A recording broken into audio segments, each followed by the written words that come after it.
And that was a Let's Play of Zork Nemesis. For those of you who have come along since the beginning of this video series, thank you very much for joining me on this adventure. My thoughts on Zork Nemesis was that overall it was a pretty solid adventure game. Unlike some of the fans of Zork, I actually did not mind this take into a more sinister or dark side of the Zork universe. And overall I did enjoy the occasional bits of comedy that were put in to kind of keep it, still have a little bit of the feel of what the original Zork games were like. This would be the only really dark game of the Zork series for the most part. The final, at least I believe to the best of my knowledge, the very last game that ever came out in the Zork series was the one after this, known as the Zork Grand Inquisitor. And that returned to a much more zany and comedic form of Zork storytelling.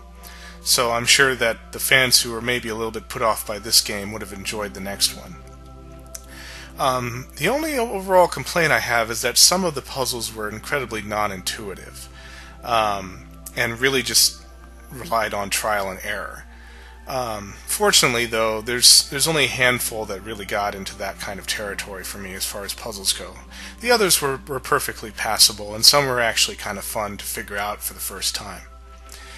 The story overall is pretty interesting. It's nice to see a bunch of complex characters in the way of the alchemists, showing that for all four of them, pretty much they have sides to them that are admirable, but of course all of them also have these far darker sides to them as well, and how the interplay between them and the Nemesis came to be.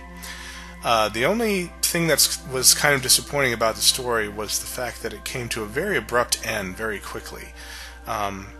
And especially when it comes to your final actions, there wasn't a lot of context to what you did in the final parts of the game. Again, it just comes down to trial and error for the most part, is to find out what the correct answer is.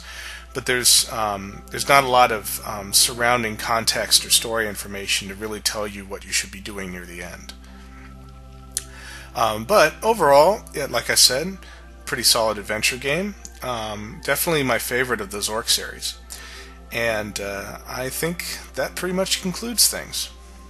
So until our next story or game, fellow adventurers, this is Vexus.